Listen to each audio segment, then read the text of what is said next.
Passo agora, senhor presidente, a Almir Garnier dos Santos.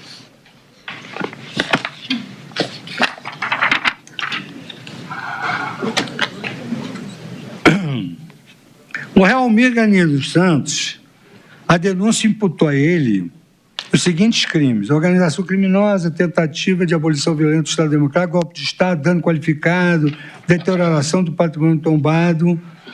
E eu vou passar a análise da mesma forma como fiz em relação ao Maurício. Da organização criminosa armada. O delito de organização criminosa, mediante o emprego de arma de fogo com participação de funcionário público, enquanto previsto no artigo 2º, parágrafo 2º da Lei 12.850, que é a Lei das Organizações Criminosas. O artigo 2º destaca: promover, constituir, financiar ou integrar pessoalmente por interposta pessoa organização criminosa. As penas aumentam-se até a metade se na atuação da organização criminosa houver emprego de arma de fogo. E aqui eu destaco, na linha A, a ausência de correspondência entre as condutas narradas e o tipo penal de organização criminosa. Em primeiro lugar, as próprias premissas teóricas lançadas neste voto, tal como narrados na denúncia, não correspondem ao tipo penal de organização criminosa. Com efeito, o réu Almir Garnier dos Santos foi acusado de ter se reunido com os demais réus em 2 oportunidades, disponibilizando para prestar auxílio material para a prática de crimes determinados. Essa é a acusação. Não são crimes indeterminados, são crimes determinados. Não se menciona que o acusado tenha se associado para a prática de uma série indeterminada de delitos punidos com a pena máxima superior a 4 anos, como mencionei, da essência da organização criminosa, de modo estável e permanente, como se exige para que a conduta seja classificada como organização criminosa. Por conseguinte, o que a denúncia narrou foi, em tese, o concurso de pessoas no artigo 29, no qual os agentes planejam a prática de determinados crimes. Ademais, não há na denúncia qualquer afirmação de que alguns dos mentores da suposta organização criminosa tenham empregado arma de fogo. Tampouco, ao longo da instrução, a comprovação de que algum dos réus tenha se utilizado de arma de fogo no curso dos fatos.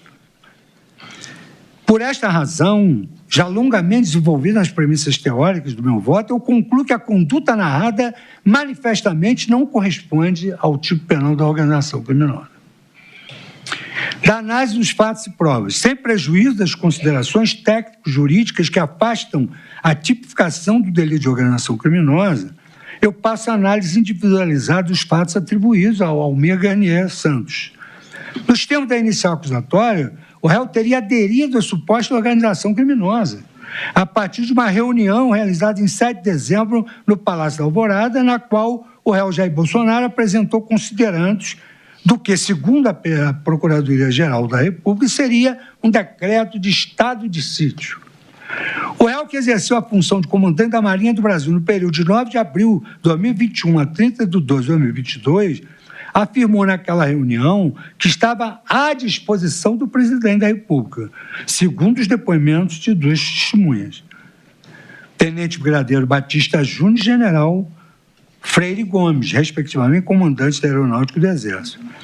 A anuência do réu Almir Garnier, a adoção das medidas de exceção foi, segundo a denúncia, confirmada em reunião realizada no dia 14 de 12, conduzida pelo coronel Paulo Sérgio Nogueira de Oliveira, no Ministério da Defesa, quando uma nova versão do decreto foi apresentada pelo então ministro da Defesa.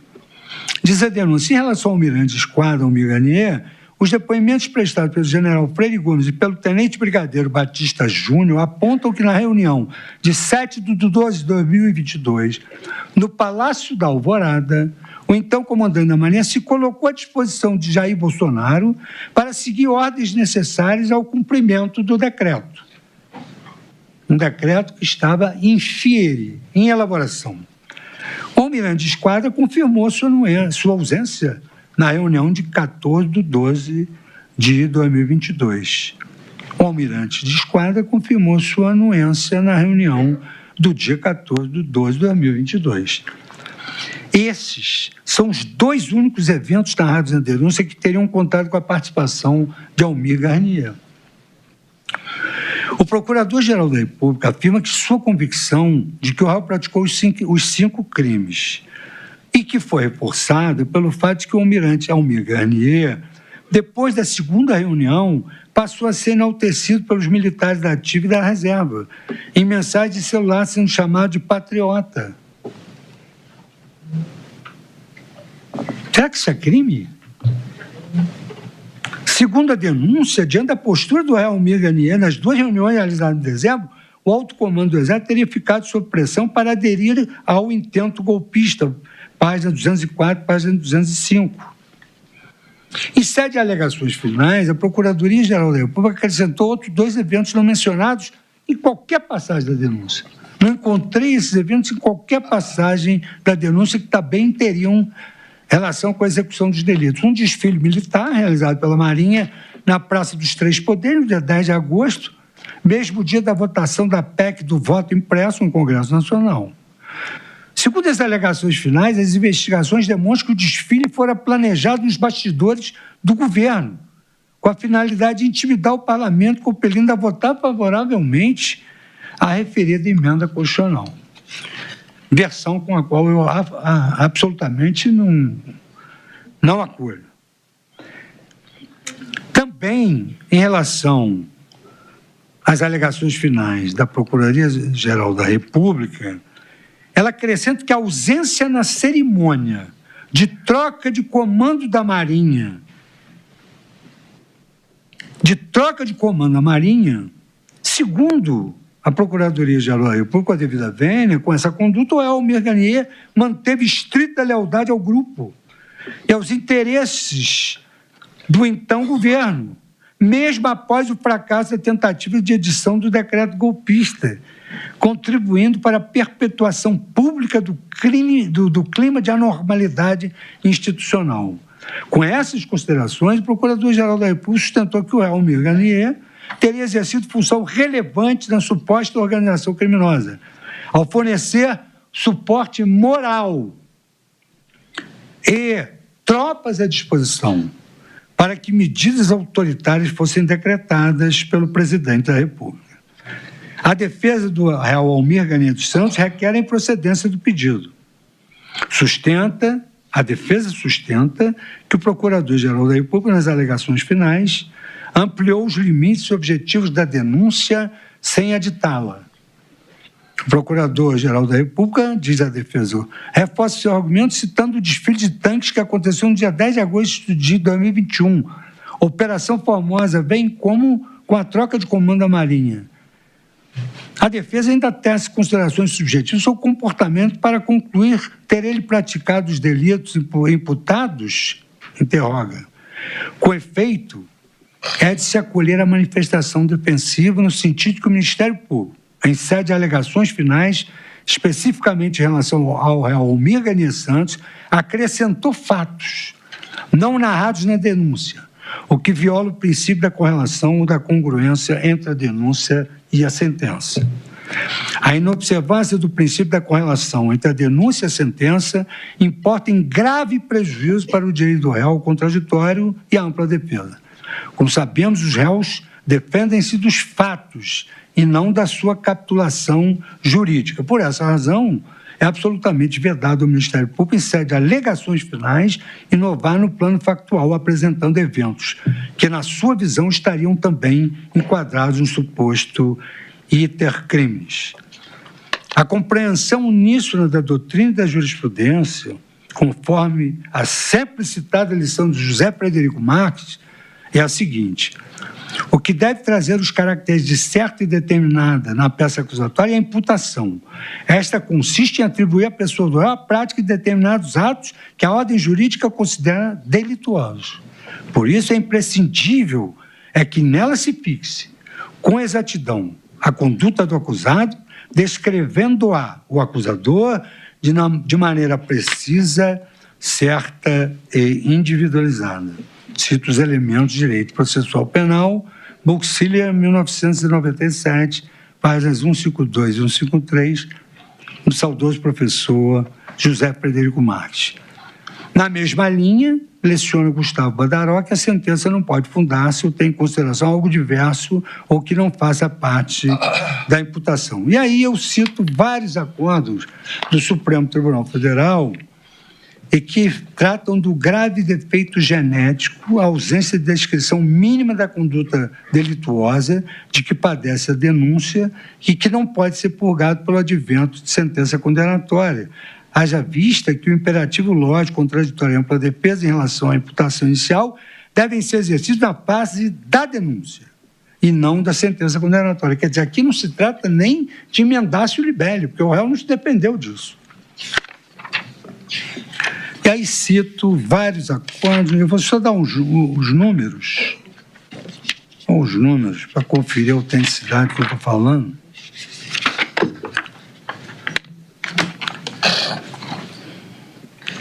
Esse acordo sobre o grave defeito genético, que é não haver correlação entre a denúncia e a acusação e os fatos, é da lavra do ministro Dias Toffoli, habeas corpus 132179, de 26 de setembro de 2017.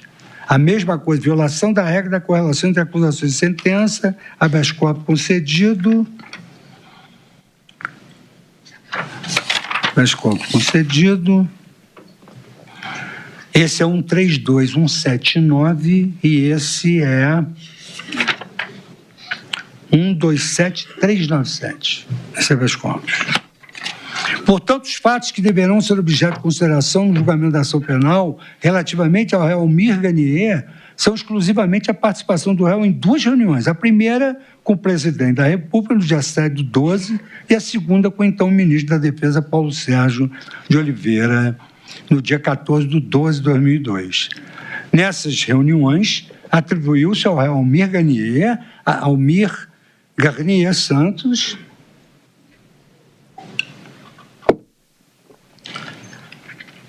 a fala no sentido de que estava à disposição do presidente da República ou de que as tropas da Marinha estavam à sua disposição para a implementação de quaisquer medidas que fosse cogitada no curso dos últimos dias do mandato presidencial. Senhor presidente, ainda, e a egrégia turma, ainda que a denúncia houvesse efetivamente narrado a prática do crime de organização criminosa, o que evidentemente, com todas as vênias dos entendimentos encontrados, não é o caso destes autos, resta patente que a conduta narrada na denúncia e atribuída ao réu Almir Garnier dos Santos está muito longe de corresponder a de um membro de uma associação estável e permanente, estruturalmente ordenada com divisão de tarefas voltada à obtenção de vantagem ilícita mediante a prática de crimes punidos com a pena máxima superior a 4 anos. Essa é a definição típica da lei. A mão tem que entrar na luva, os fatos têm que corresponder ao tipo penal. Na lição da doutrina, não preenche o núcleo do verbo integrar a organização criminosa a conduta dos denominados colaboradores eventuais, colaboradores externos ocasionais e membros que apenas se declaram integrantes ideológicos, mas que não intervêm em qualquer ato relacionado ao funcionamento da organização criminosa ou na preparação e execução dos delitos. Não houve isso. E ainda houve uma discussão do número de força que teria a Marinha. Ademais, a condenação pelo delito de organização criminosa exige que o acusado tenha o dolo de efetivamente praticar uma série indeterminada de delitos, de modo estável e permanente, punidos com pena máxima superior a 4 anos. Em caso, não há qualquer evidência de que o réu Almir Garnier tenha aderido a uma tal associação criminosa. Como prova da prática do crime de organização criminosa armada, a denúncia sustenta unicamente que o réu Almir Garnier participou de 2 reuniões em 7 e 14 de dezembro de 2022, ocasião em que o réu teria aderido à suposta organização criminosa, que não é organização criminosa. Não há mínimo suporte probatório para afirmar que naquelas reuniões tem havido deliberação de praticar de modo estável e permanente crimes indeterminados. Registra-se que dessas reuniões participaram tão somente no dia 7 de dezembro o presidente da República, com a presença do réu Almir Garnier Santos, o então ministro da Defesa, Paulo Sérgio Nogueira de Oliveira, e o então comandante do Exército, general Freire Gomes. No dia 14 de 12 de 2022, a reunião foi conduzida pelo então ministro da Defesa, general Paulo Sérgio Nogueira de Oliveira, com a presença do Almir Garnier Santos e do então comandante do Exército, general Freire Gomes, tendo se retirado logo no início o então comandante da Aeronáutica, tenente brigadeiro Batista Júnior. Seria possível considerar que o réu seria membro de uma organização criminosa a partir de sua presença em 2 reuniões, sem nenhum ato executório? A denominada adesão anuense do réu à implementação de medidas de exceção previstas na Constituição Federal poderia, em tese, ser considerada sua disponibilidade para participar na modalidade auxílio material de um futuro e eventual crime contra o Estado Democrático de Direito, que eu vou analisar no próximo item. Talvez por ter se dado conta de que a mera presença em 2 reuniões seria insuficiente para a caracterização do crime de organização criminosa, no meu modo de ver, Sua Excelência o Procurador-Geral da República, por ocasião das alegações finais, pretendeu alterar a descrição dos fatos para incluir o evento do dia 10 de agosto de 2021, o desfile do Dia do Soldado, ocorrido há mais de 1 ano antes das reuniões, como um ato que associaria o réu Almir Garnier a um suposto projeto criminoso organizado. No entanto, além de ter ficado suficientemente esclarecido nos autos que aquele desfile já estava programado desde muito antes da convocação da sessão que seria votada a PEC do voto impresso pelo Congresso, tampouco se poderia incluir na fase final da ação penal um fato novo. Em suma, o cotejo das acusações com as provas acostadas aos autos, especialmente com as premissas teóricas que integram o meu voto, impõe a conclusão de que o réu Almir Garnier não pode incidir no crime de organização criminosa. Isso porque não há nenhuma prova dos autos de que ele se reuniu com mais de 4 pessoas, com unidade de desígnios, para, de forma duradoura, praticar um número indeterminado de crimes. Foi uma reunião de estou à disposição. E um subordinado, o réu não integrou, assim, uma entidade autônoma. Ainda que nas reuniões tenha havido a discussão de medidas de exceção que revelam caráter ilícito, tal fato não preenche os elementos do tipo penal de organização criminosa, pelo que eu já aqui esclareci. Pela falta de todos aqueles elementos, duradouro, permanência, crimes indeterminados, pena de 4 anos, mínimo, máximo. Em caso que se apure do comportamento do réu, é, por outro lado, a suposta prática de crimes em concurso de agentes sem a presença das elementares do crime de organização criminosa. E é por essa razão que eu, considerando todo o acervo probatório, as premissas teóricas e a categorização jurídica dos fatos, eu julgo improcedente o pedido de condenação do réu Almir Garnier pelo crime de organização criminosa armada. Da imputação de cometimento do crime de tentativa de abolição violenta do Estado Democrático de Direito do crime de golpe de Estado. Eu faço novamente, senhor presidente, a descrição dos crimes, e já li à saciedade, e destaco da necessidade de início de execução para a configuração dos delitos de atentado. Conforme destaquei nas premissas teóricas do meu voto, o fato de a denúncia imputar aos réus crimes de atentado não dispensa o Ministério Público de narrar os atos que deram início à execução dos delitos, bem como sua respectiva comprovação. Em caso, impute-se ao réu Garnier ter se disponibilizado em 2 reuniões para auxiliar com as suas tropas, caso viessem a ser decretadas medidas de exceção pelo então presidente da República. Essa conduta, ainda que se admitisse ter efetivamente ocorrida, ela não preenche as elementares dos tipos penais do artigo 359L e 359M, correspondendo, em tese, à sua disposição em participar de um evento futuro e incerto. Ao mesmo tempo, a participação na prática criminosa, seja mediante ajuste, instigação ou auxílio material, é punida somente a partir do momento em que a execução do crime é iniciada, nos termos do artigo 31, combinado com o artigo 14 do Código Penal in verbis. O ajuste, a determinação ou instigação, no caso aqui o ajuste, salvo disposição expressa em contrário, não são puníveis, se o crime não chega pelo menos a ser tentado. E disse que o crime é tentado quando iniciada a execução. Antes de iniciada a execução do delito, ainda que se obtenham provas cabais de cogitação de sua prática, ou mesmo atos preparatórios, não há crime a ser punido. O agente pode simplesmente não levar adiante aquele plano e não dar início à prática criminosa, tornando a sua cogitação, os atos preparatórios, um irrelevante penal. Como salientei nas premissas teóricas, a obtenção dos meios para a futura prática de um crime, a observação do local do crime, até mesmo o angariamento de cúmplices, consistem, nas lições doutrinárias citadas, meros atos preparatórios, portanto, impuníveis. Repito só essa passagem importantíssima de Aníbal Bruno. Os pensamentos e desejos criminosos, objeto, embora de apreciação sob critério religioso ou moral, escapam à consideração do direito punitivo. Em caso, a atuação atribuída ao réu Almir Garnier, mediante a participação em 2 reuniões, supostamente colocação de tropas à disposição, somente seria punível se houvesse início de execução dos crimes de abolição violenta do Estado Democrático de Direito e de golpe de Estado, e ainda mais se o réu efetivamente houvesse prestado.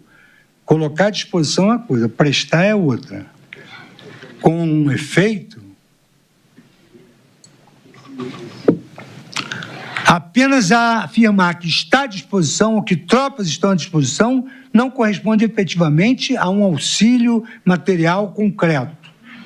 A denúncia não imputou ao réu Almir Garnier a conduta de ter efetivamente convocado suas tropas para permanecer de prontidão, de modo a prestar auxílio futuro e eventual golpe de Estado. Sustentou tão somente que sua fala já indicava que ele apoiava a decretação daquelas medidas de exceção. Entre o apoio, como diz a doutrina, e a efetiva execução da medida e prestação de auxílio, há uma enorme distância que não foi percorrida pelo réu. As condutas imputadas ao réu Almir Garnier, da prática dos crimes contra o Estado Democrático de Direito, está fundada a ação somente na sua presença nessas reuniões, e, respectivamente, no Palácio da Alvorada e no Ministério da Defesa, nas quais foram apresentadas minutas contendo previsão de decretação do estado de sítio, estado de defesa e da garantia da lei e da ordem, fora das previsões constitucionais autorizadoras. Na denúncia, a descrição da conduta do réu Almir Garnier é a mesma já anteriormente transcrita no exame da imputação do crime de organização criminosa. Em relação ao Almir Garnier, almirante de esquadra, os depoimentos prestados pelo general Freire Gomes e pelo tenente brigadeiro Batista Júnior apontam que na reunião de 7/12 do Palácio da Alvorada, o então comandante da Marinha se colocou à disposição do presidente para seguir as ordens necessárias ao cumprimento eventual de um decreto. O almirante da esquadra confirmou sua anuência na reunião de 14/12 de 2012. Em sede de alegações finais, a Procuradoria ainda afirmou que Almir Garnier não apenas se opôs às medidas de exceção que foram propostas, como se colocou à disposição para oferecer as suas tropas como suporte para a implementação das medidas.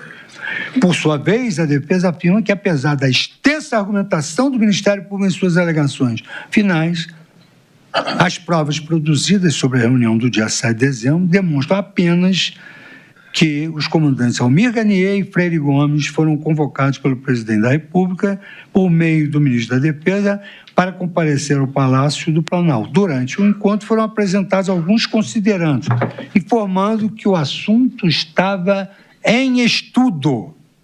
E, ao final, a reunião foi encerrada sem qualquer manifestação ou posicionamento dos presentes. Afirma ainda que a narrativa da acusação sobre a adesão de Almir Garnier ao golpe não encontra respaldo nas provas concretas. Não há elemento material que indique a anuência de Almir Garnier a algum plano golpista, de modo que a sua postura passiva nas reuniões do dia 7 e 14 revelam a inexistência de qualquer tipo de adesão à suposta organização criminosa, que também não era uma organização criminosa. A defesa sublinha que, ao contrário do que afirma a Procuradoria-Geral da República, as testemunhas Batista Júnior e Freire Gomes não afirmaram em juízo sob contraditório e o devido processo legal que o réu Almir Garnier teria emitido qualquer declaração de concordância com as medidas extremas nas reuniões de 7 e 14 de dezembro. Foi sob contraditório e judicialmente. Eles não afirmaram isso. Em caso, a denúncia afirma que a participação do réu nas reuniões seriam atos consumadores dos crimes de organização criminosa, dano ao patrimônio público, dano ao patrimônio tombado, abolição violenta ao Estado Democrático ao Estado Democrático de Direito e golpe de Estado. No entanto, exclusivamente em sede de alegações, sem correspondência com a denúncia, Sua Excelência, o Procurador-Geral da República, acrescentou que o réu Almir Garnier teria praticado os delitos contra o Estado Democrático de Direito também por omissão, que deveria prevenir os resultados. O denunciado absteve-se de cumprir os deveres de proteção e vigilância que estava obrigado pelo artigo da Constituição. É imperioso reiterar que a conduta imputada ao réu e que deve ser objeto de consideração e julgamento é aquela narrada na denúncia, não podendo nem o julgador nem o Ministério Público, em sede de alegações finais, promover o Ministério Público inovação na forma da conduta atribuída ao acusado, por ação ou omissão, e nem o juiz promover emendaço libere, porque os fatos não foram narrados. E aí trago também a compreensão do professor José Frederico Marques, que discorre que o que deve trazer os caracteres de certo determinada na peça acusatória é a imputação. E esta consiste em atribuir à pessoa do réu a prática de determinados atos que a ordem jurídica considera delituosos. Por isso é imprescindível que nela se fixe com exatidão a conduta do acusado, descrevendo o acusador de maneira precisa, certa e bem individualizada. Na mesma linha, o professor Gustavo Badaró, no sentido de que a sentença não pode fundar-se ou ter em consideração algo diverso. Cito aqui a jurisprudência do Supremo Tribunal Federal e concluo que a conduta que deve ser objeto de consideração no julgamento da ação penal relativamente ao réu Almir Garnier é exclusivamente o comportamento ativo que lhe foi atribuído na denúncia mediante a sua participação nas duas reuniões. Segundo a denúncia, ele teria participado dessas reuniões na prática de crimes e consistiu naquela sua postura de colocar à disposição. O principal ponto de apoio da acusação é o testemunho do tenente brigadeiro Batista Júnior, do qual a Procuradoria-Geral da República destaca o seguinte: ele, dessas reuniões, eu tenho uma visão muito passiva do almirante Garnier. Batista Júnior. Em uma dessas, chegou ao ponto de que ele falou que as tropas da Marinha estariam à disposição do presidente. Simples assim. A instrução criminal da ação penal não conseguiu elidir a controvérsia acerca do conteúdo específico das minutas que foram apresentadas naquelas duas reuniões. E, nada obstante, formou-se razoável consenso que, quanto à reunião do dia 7, teria sido exibido em telão um texto de considerandos que fundamentariam um futuro e eventual decreto de estado de sítio. E aí eu cito novamente as pessoas que compareceram e verifico que o tenente brigadeiro Batista Júnior não estava presente, porque ele mesmo afirmou que ele não participou da reunião do dia 7 de dezembro. E aí, indagado em juízo, o advogado perguntou: o senhor confirma que não participou da reunião do dia 7 de dezembro? Confirmo. Diante da ausência da testemunha Batista Júnior, resta excluída a possibilidade que seu depoimento sirva de prova contra o réu, quanto à sua postura na reunião de 7 de dezembro, que ele diz que não participou. Quanto à reunião de 14 de dezembro, realizada pelo general Paulo Sérgio, estavam presentes comandantes das três forças. Segundo os testemunhos do tenente brigadeiro Batista Júnior e do general Freire Gomes, naquela reunião o general Paulo Sérgio pretendia tratar de medidas como a garantia da lei e da ordem. E, neste ponto, as testemunhas não demonstraram certeza quanto à legalidade da decretação do estado de defesa e de sítio. Não demonstraram certeza quanto a isso. Eis o teor do depoimento prestado pelo tenente brigadeiro Batista Júnior. Quando eu entendi, eu fui o último a chegar na reunião. O almirante Garnier estava de costas para mim. O general Paulo Sérgio de lado e o Freire Gomes de frente. Eu entrei e sentei ao lado do Garnier. Imediatamente a reunião começou. E o general Paulo Sérgio disse o seguinte: trouxe aqui um documento para vocês verem.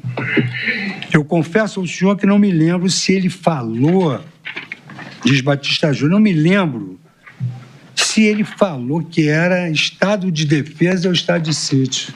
Ele não lembra nem do que se tratou.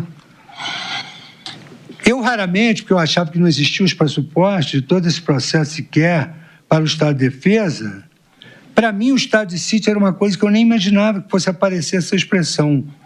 Ele falou assim: eu trouxe um documento que é para vocês analisarem. Logicamente, com base em tudo que estava acontecendo, eu perguntei para ele: esse documento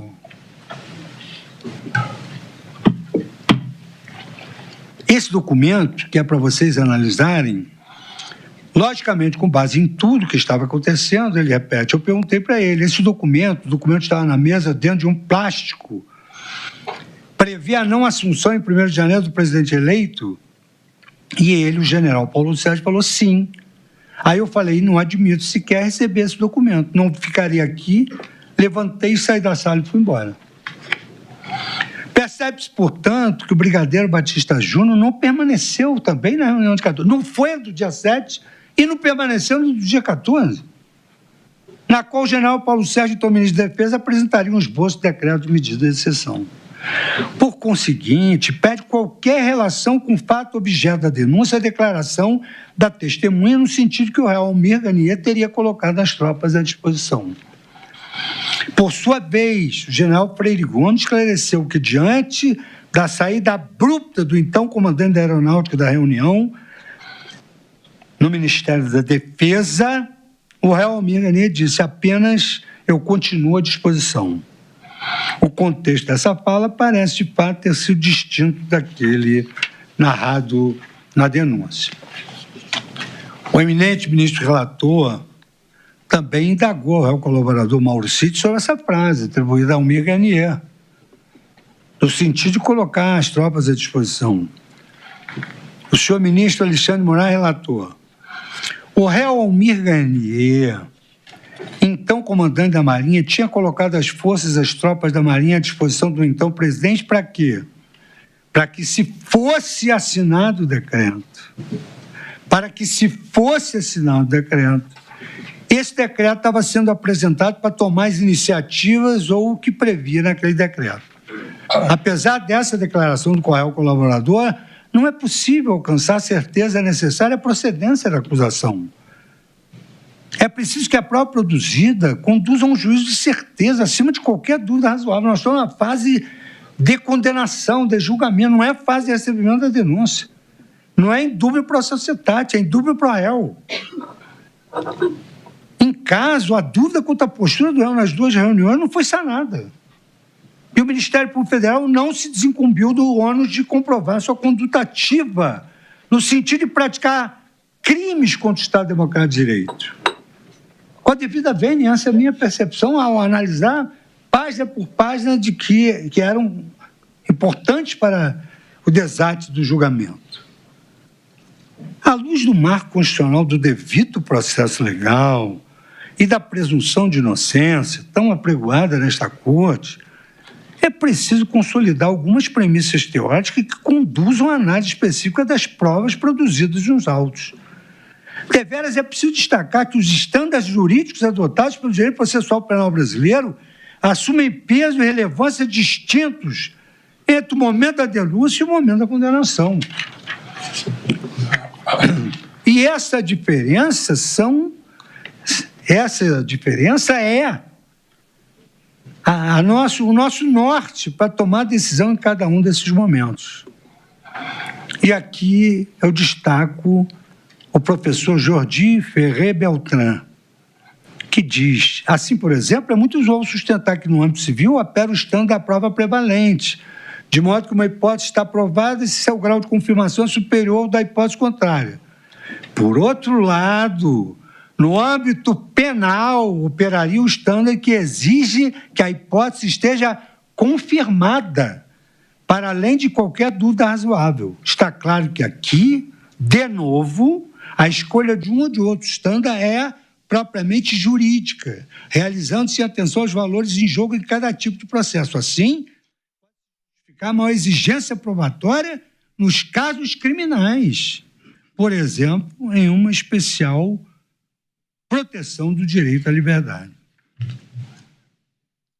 Fixando essas premissas, já agora na análise dos casos concretos, eu analiso os tipos penais junto com as premissas e entendo que se deve firmar os padrões jurídicos da tomada de decisão sobre fatos provados no processo. Há até uma máxima de há muito que afirma: o que não está nos autos não está no mundo. E o Código de Processo Penal assevera que, se não existir prova de ter o réu concorrido para infração, ou não existir prova suficiente para condenação, o juiz deverá proferir sentença condenatória. Sentença absolutória. Dessarte-se, no momento preambular da ação penal, é possível, recebendo a denúncia a partir da identificação na materialidade dos fatos e dos indícios mínimos de sua autoria, a condenação exige a desincumbência de um estándar probatório rigoroso, exigindo que as provas produzidas sobre o crivo do contraditório e da ampla defesa conduzam à certeza da autoria das condutas imputadas pelo Ministério Público. Trata-se de verdade de um consectário da própria adoção do Estado de Direito e dos direitos fundamentais processuais a ele inerentes, dentre os quais essa expressão, o indúbio pro réu. Como destaca o professor Klaus Roxin, a importância fundamental deste princípio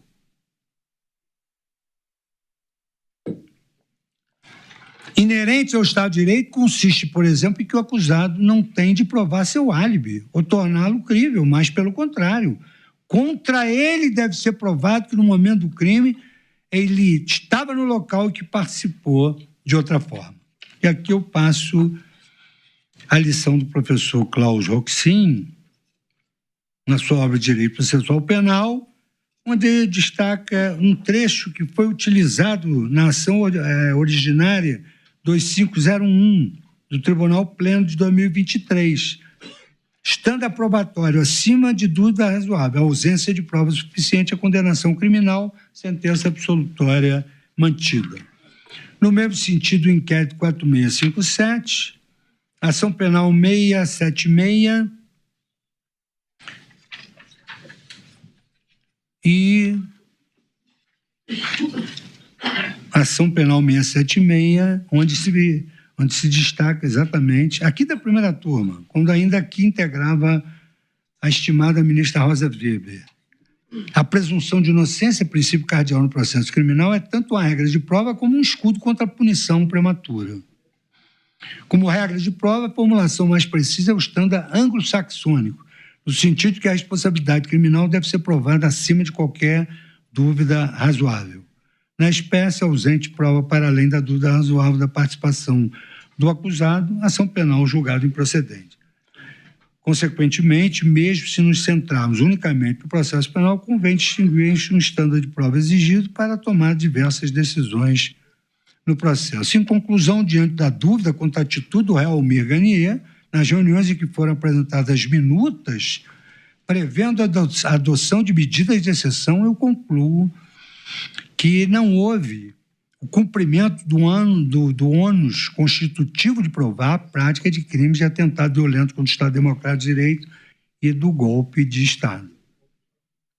Isto posto, e considerando todo o acervo probatório dos autos, eu julgo improcedente o pedido de condenação do réu Almir Ganier dos Santos pelo crime de abolição violenta do Estado Democrático de Direito e do golpe de Estado. Nos termos do artigo 3867, não existir prova suficiente para a condenação do Código de Processo Penal.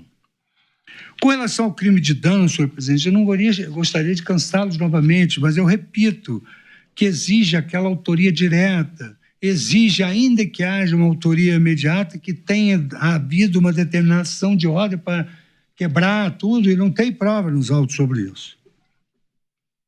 Então, eu, para não repetir o que já referi antes, eu apenas menciono que a defesa do réu Almir Garnier dos Santos defende a procedência do pedido em relação a esses dois crimes de dano firme no acervo probatório acostado aos autos. E sustenta que a acusação recorre a uma construção teleológica retrospectiva fundada em propósito atribuído aos fatos, em vez de demonstrar uma conduta individualizada do réu. O confronto das acusações com as provas acostadas aos autos impõe a conclusão de que o réu Almir Garnier dos Santos não pode ser responsabilizado criminalmente pelos crimes de dano qualificado e de dano a bem tombado. Os fundamentos que me levam a essa conclusão são os seguintes: não há prova nos autos que o réu Almir Garnier tenha determinado a destruição dos bens, e a conduta do réu em reuniões das quais participou não demonstram que o réu Almir Garnier tenha ordenado alguém que causasse vultosos prejuízos.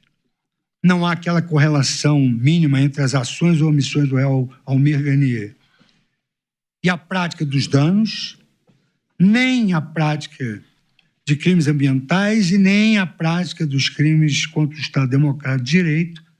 Por isso que, considerando todo o acervo probatório dos autos, todas as premissas, a tipificação dos delitos, eu julgo improcedente o pedido de condenação do réu Almir Garnier pelos crimes de dano qualificado e de dano a bem tombado, nos termos do artigo 386, por não estar provado que o réu não concorreu para a infração penal.